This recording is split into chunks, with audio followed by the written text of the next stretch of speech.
Saya sudah punya satu penelpon kerabat Imelda. Ini ada Pak Victor. Pengalaman yang dialami kurang lebih tahun 99. Baik, selamat malam Pak Victor. Selamat malam, Apa Mas kabar? Febri, selamat malam. Apa kabar nih Ya, Pak Victor? alhamdulillah baik saja. Pak Victor di Semarang kah atau di mana nih sekarang berarti? Ya, saya di Semarang saja. Oke, di Semarang saja ya Pak ya.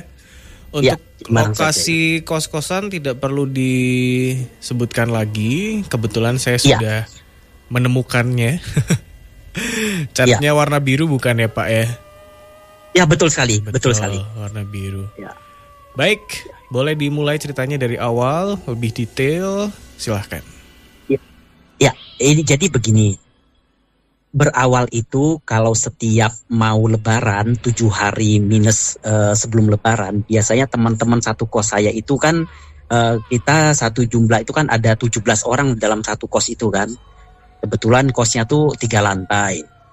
Nah, itu biasanya itu kalau mau lebaran tuh teman-teman pada mudik semua pulang dan tinggal saya sendiri di kos tersebut. Nah, waktu itu saya kalau cari makan kan susah sekali karena kan kalau lebaran tuh tidak ada yang jual. Ya kebetulan zaman dulu juga kan tahun 1999 itu kan tidak ada Indomaret. Jadi warung-warung juga jarang sekali ya. Paling ada warteg dan itu juga kalau sudah mau lebaran wartegnya juga tutup. Nah jadi saya biasanya masak Indomie sendiri, bukan di kos gitu kan. Terus nanti nyuci tengah malam gitu. Nah yang saya sampai sekarang itu udah habis pikir.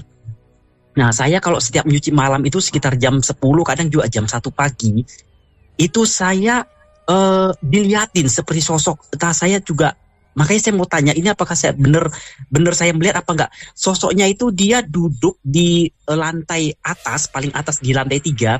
Sambil melihat saya pakaiannya merah dan wajahnya tuh enggak begitu kelihatan sekali. Tetapi dia melihatin saya nyuci piring, nyuci baju. Dan itu sambil tertawa ikan gitu.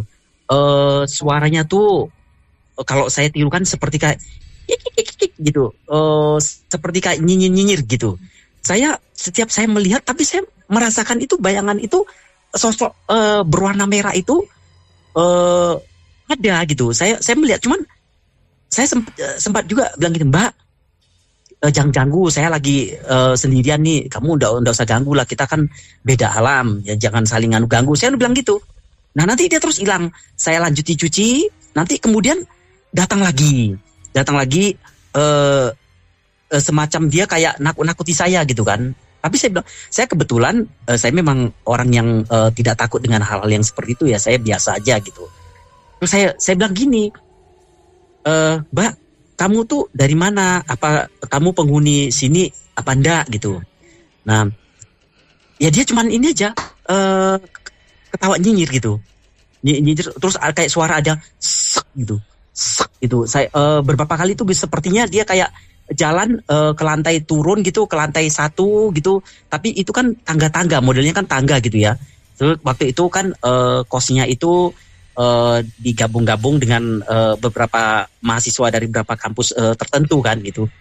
Nah saya merasa memang kalau saya sudah selesai nyuci, saya masuk lagi ke kamar. Kebetulan kan saya kamarnya sendirian. Ada yang berdua juga, ada yang sendiri. Biasanya kalau yang berdua karena takut sendirian ya. Ya memang ada teman-teman juga cerita gitu, memang pernah dilihatin seperti itu. Tapi karena posisi anak-anak pada rame, ada 17 orang, jadi mereka tidak merasa takut. Nah kebetulan saya sendiri. Saya tuh masuk ke dalam kamar. Terus saya mau ngambil hanger. Waktu itu saya mau ngambil baju yang sudah saya cuci. Tiba-tiba itu ada kayak martel, kayak palu gitu diketok. Wah gitu. Di daerah, sepertinya dia marah gitu. Wah gitu. Saya kaget kan. Saya rasa takutnya kalau dipukul ke saya gitu kan. Tapi saya pikir gini, waktu itu saya cuman baca aja astagfirullahaladzim, saya gitu aja saya. Tapi saya yakin makhluk halus itu tidak bisa seperti itu, mukul gitu tidak bisa. Hanya saya percaya saat itu hanya bisa nakut-nakutin.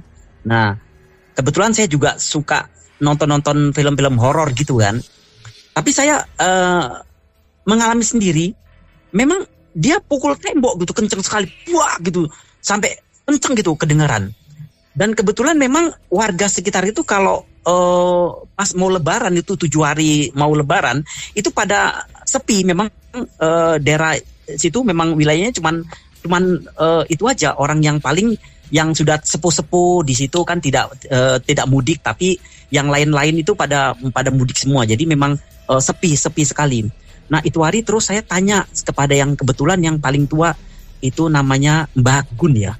Mbak Gun, saya tanya sama Mbak Gun, Mbak, saya mau tanya apakah kos-kos di tempat saya kos itu memang ada penunggunya Mbak? Terus Mbak Gun bilang gini, penyun sewu ya Mas, saya tuh ndak nakut-nakuti, tapi saya mau bilang memang itu dulu dibangun itu bekas kuburan. Nah saya itu sampai sekarang tuh penasaran apa benar itu kos-kosan itu bekas kuburan apa tidak, karena ceritanya dari Mbak Gun yang cukup penghuni situ yang cukup tua, yang sudah paling lama lah tinggal di daerah tersebut, di kecamatan tersebut kan, kelurahan desa tersebut itu. Nah waktu itu emang kenapa Mas, katanya saya tuh kalau setiap malam tuh digodain terus, diganggu, ada dipukul pakai matir, wah gitu. Tapi saya melihat, saya tahu persis tembok mana yang dipukul, tetapi saya lihat tidak ada bekas sama sekali, entah retak atau hancur atau bagaimana. Tapi kentara kali dipukul tembok, wah gitu kencang gitu. Dan itu berkali-kali. Dan saya waktu itu juga waktu itu punya pacar ya, kebetulan pacar saya kan orang Demak ya. Nah waktu itu terus sering pergi, cuman pacar saya kan penakut ya, jadi saya nggak pernah cerita, takut kalau saya cerita nanti dia nggak mau main ke kosan saya. Nah di sini tuh, dan saya mau tanya apakah memang itu bekas kuburan atau bagaimana. Nah terus yang kedua yang saya tanyakan kepada Mas Febri, apa iya makhluk itu berwarna merah, pakaiannya merah, dan saya juga sebetulnya memang saya seperti setengah mimpi antara iya dan tidak. Saya melihat itu wujudnya nyata, dia duduk di belakon itu, duduk belakon begitu dengan pakaian serba merah, kakinya tidak kelihatan, tertutup oleh gaun merahnya itu. Nah kebetulan saya dulu beberapa tahun yang lalu ya, kalau nggak salah tahun 2022 ya, saya pernah nonton di bioskop, itu memang ada film wanita bergaun merah seperti itu. Dan itu memang seperti itulah wujud yang saya lihat gitu. Nah ini yang saya mau tanya, apakah makhluk itu masih di situ atau bagaimana? Karena saya lihat sekarang itu malah kos-kosannya masih ada penghuni, dan itu campur antara wanita dan pria tuh dicampur gitu loh. Dan itu dulu itu kan cuman pria saja, sekarang itu pria wanita dicampur. Kebetulan saya kemarin sekitar 2 minggu yang lalu lewat sana, saya melihat. Tapi memang bangunannya tidak ada yang berubah sama sekali, masih seperti dulu. Cuman saya mau tanya itu juga ke Mas Febri, apakah saya ada salah waktu itu sehingga sampai dia mukulkan seperti kepukul kemarak, wah ke tembok gitu kencang sekali gitu. Dan saya takutnya bukan karena takutnya dia mukul ke saya gitu kan. Nah, dan saya sedang posisi sendirian. Nah itu ceritanya dari saya seperti itu. Oke, Pak Victor, itu ya, kejadian hanya satu kali ketika musim Lebaran, atau Bapak di situ tinggal berapa lama sih di kosan? Saya di situ dari tahun 1999 sampai dengan 2001. Dan setiap lebaran setiap lebaran tahun 99, 2000 dan 2001 itu selalu seperti itu. Karena saya selalu sendirian terus. Karena kebetulan saya kan dari Sumatera ya. Saya bukan orang Jawa. Jadi saya jarang sekali mudik, karena waktu itu kan juga untuk ongkos pesawat itu kan cukup mahal ya dulu ya. Zaman dulu itu kan mahal, tidak seperti sekarang banyak promo dan lain sebagainya itu. Nah, jadi saya biasa sendiri di kos setiap lebaran.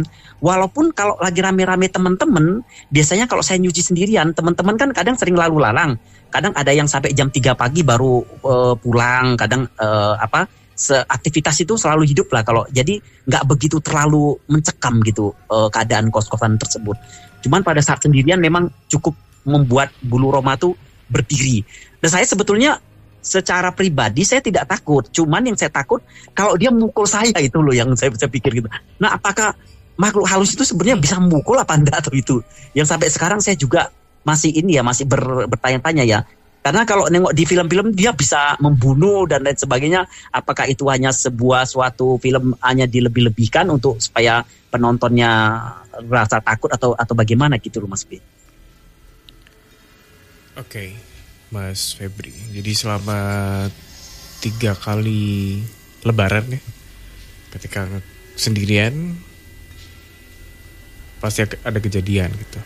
Bapak kos tinggal di situ juga, Pak? Tidak. Itu hanya Bapak kos orang Telogosari ya. Oke. Dan saya juga tapi sekarang sudah almarhum.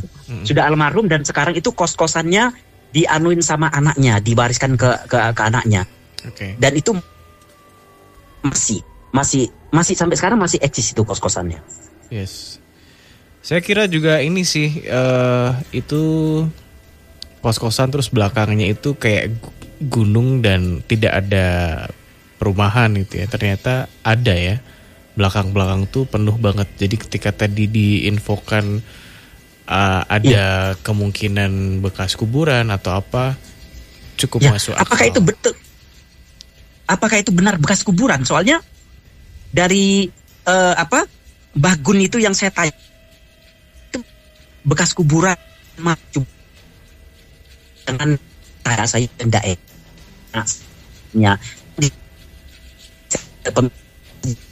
Halo Pak. Tanya begitu. Pak Victor, mohon maaf suaranya putus-putus. Bekas kuburan atau Pak itu Victor, saya Pak Halo? Victor suaranya putus-putus. Putus-putus. Iya, nggak sejelas di awal tadi. Oh ini? Ya sudah mending. Nah, jadi waktu saya bertanya kepada Mbak Gun, sebetulnya Mbak Gun itu kan yang paling tua sepuh di daerah tersebut. Saya tanya, Mbak, kenapa itu? Apakah memang kos-kosan tersebut tuh angker?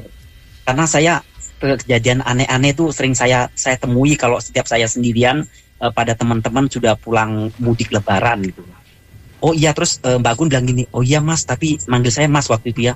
Mas, tapi nyun sewu ya, jangan bilang ke Pak ini, dia sebutin gitu. Saya itu memang bekas kuburan. Kemarin itu Pak A itu membeli bekas kuburan gitu. Nah, saya tanya apakah itu informasi yang saya terima itu benar itu bekas kuburan apa enggak gitu loh. Karena ternyata yang bekas di kamar saya itu pas persis kamar yang saya tempati itu kuburan gitu loh. Itu ceritanya Mbak Gun kepada saya gitu. Kalau teman-teman lain ada gangguan juga nggak Pak?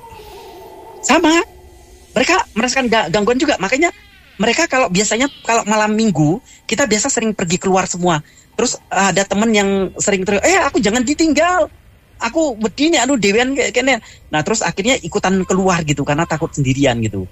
Jadi teman-teman tuh sering Victor tuh berani ya sendirian ya. Nih aku rawani gitu loh. Jadi pada bilang begitu, tapi saya memang nggak takut dengan hal yang seperti itu. Cuman yang saya takutkan itu kalau dia sampai mukul gitu loh. Karena kan saya nggak bisa melihat orangnya, tahu-tahu dipukul dari belakang atau saya pikir takut kalau kepalanya dipukul gitu dari belakang gitu kan. Nah itu yang saya takutkan saat itu seperti itu gitu.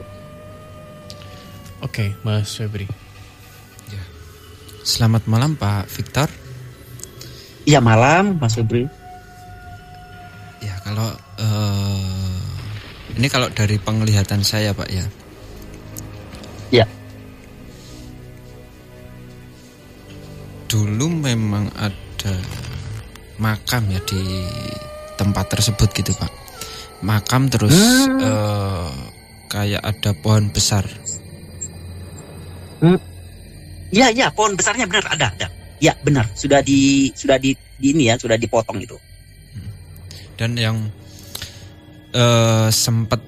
sosok yang sempat ganggu Pak Victor ini benar, maksudnya benar yang dilihat sama Pak Victor tadi gitu. Sosok perempuan yang memakai gaun merah gitu. Gaun merah. Benar. Iya. Itu benar ya, berarti saya enggak salah lihat ya, karena saya sampai sekarang juga saya berpikir bahwa saya tuh hanya setengah sadar gitu loh. Tapi saya yakin itu memang ada gitu. Ya itu sosoknya karena sampai memang bisa dibilang salah satu sosok penunggu di tempat itu gitu Pak. Tepatnya kalau dulu itu tepatnya di pohon besar itu Pak. Oh, di pohon besar itu, iya. Gitu. Terus udah dipotong sama si pemilik kosnya waktu itu. Ditebang ya itu pohon itu. Terus yang saya Tapi rasakan sekarang, pun ya, yang saya rasakan pun sampai sekarang di rumah itu atau tempat itu yang saya rasakan kayak singup gitu loh Pak. Walaupun tempatnya rame ya, tapi kalau saya lihat itu kayak kayak gelap sunyi gitu loh Pak. Iya, emang sunyi itu. Dan itu depannya itu ada mas yang jualan nasi kucing itu ya. Dari dulu tuh ada yang jualan nasi kucing sampai sekarang juga masih itu, saya berapa kali itu mampir itu beli jahe di situ. Kebetulan mas itu juga suka dengar Nightmare on the Air. Kalau malam-malam tuh sering dia tuh yang bawa radio sampai saat ini. Jadi itu ya di tempat itu memang benar ya yang dibilang sama siapa mbahnya tadi ya, siapa lupa namanya saya. Mbah Bagun. Yang dibilang Bagun memang di situ adalah dulunya itu ada makam, memang benar yang saya lihat seperti itu, dan ada pohon besar gitu. Dan sosok yang sempat ngelihatin atau mengganggu Pak Victor ini, sosok itu memang ada di situ gitu Mas. Memang istilahnya memang penunggu situ gitu, yang sudah lama. Oh memang. Tapi terus apa salah saya ya? Saya kan cuma nyuci malam-malam. Kenapa begitu saya mau ngambil hanger di dalam kamar, itu langsung dipukul tembok duar gitu, kencang sekali. Saya tuh sampai kaget gitu. Salah saya tuh apa saat itu gitu loh. Saya punya salah apa gitu. Kalau saya tangkap dari si sosok ini ya Pak ya, sebenarnya Pak Victor maupun orang lain ya teman-temannya Pak Victor yang ngekos di situ sebenarnya nggak mempunyai salah ya Mas ya. Tetapi memang si sosok ini seringkali istilahnya mengganggu gitu. Istilahnya mengganggu, mengeluarkan suara, entah itu menampakkan dirinya gitu Pak, supaya orang-orang yang menempati rumah itu pada nggak betah gitu loh Pak, dengan tujuan biar bebas dari manusia gitu. Tapi ya sampai sekarang saya dapat informasi, saya tuh sampai pengen kembali kos di sana, saya pengen buktiin gitu loh. Sampai saya bilang sama istri saya, saya mau coba-coba nih itu, mau kos di situ lagi 1 bulan gitu. Penasaran sama itu, sampai sekarang tuh punya penasaran aja terhadap kos-kosan itu kok. Kenapa pernah melihat hal yang seperti itu, apa masih apa enggak gitu loh. Saya bilang gitu. Tapi ya saya juga nggak tahu, cuman itu memang ada iklan masih menerima kos gitu, tapi kalau posisi itu masih ramai apa enggak. Tapi kelihatannya waktu saya tanya sama mas yang jualan nasi kucing itu, nah masnya bilang ya masih lumayan banyak yang kos di situ gitu. Kalau sekarang ya Pak, interaksi seperti itu kalau yang saya tangkap itu masih ada. Masih ada ya? Masih ada. Kira-kira bisa nggak sih dia tuh mukul seperti gitu, seperti kayak di bioskop gitu tuh, bunuh kita atau bagaimana gitu? Iya. Ini kalau menurut saya pribadi ya Pak ya, menurut saya pribadi, sosok astral atau makhluk halus itu saya meyakini, dan ini menurut saya pribadi ya Pak ya, sosok itu nggak bisa menyentuh kita, menyentuh aja nggak bisa, apalagi mukul gitu, apalagi sampai membunuh. Menyentuh aja nggak bisa. Membunuh ya nggak bisa ya. Yang dia bisa itu kayak mempengaruhi pikiran kita. Oh, mempengaruhi pikiran. Tapi benar nggak sih tembok itu sebenarnya dipukul? Benar nggak sih tembok itu yang saya dengar duar, sampai dipukul kencang sekali, sampai ya sekitar 4 kali dipukul duar gitu bunyi gitu. Iya. Saya tuh sampai kaget gitu.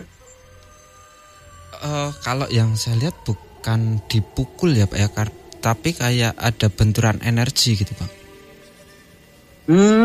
Jadi bukan semata-mata sosoknya itu mukul tembok, itu bukan ya? Bukan ya, berarti itu Bukan. hanya cuman karena ini saya pikiran saya masuk ke alam saya ya, pemikiran makhluk tadi itu ya masuk ke dalam pikiran saya sehingga saya merasakan seperti ada pemukulan tembok yang beberapa kali gitu. Suara itu memang ada pada waktu itu ya Pak ya. Suara itu memang ada, tapi bukan bukan si sosoknya ini kayak memukul tembok gitu. Bukan, tapi pada waktu itu ya yang saya lihat itu ada beberapa sosok itu yang memiliki energi yang berbeda ya. Gampangannya ya Pak ya, istilahnya yang satu energinya negatif, yang satu energinya positif gitu.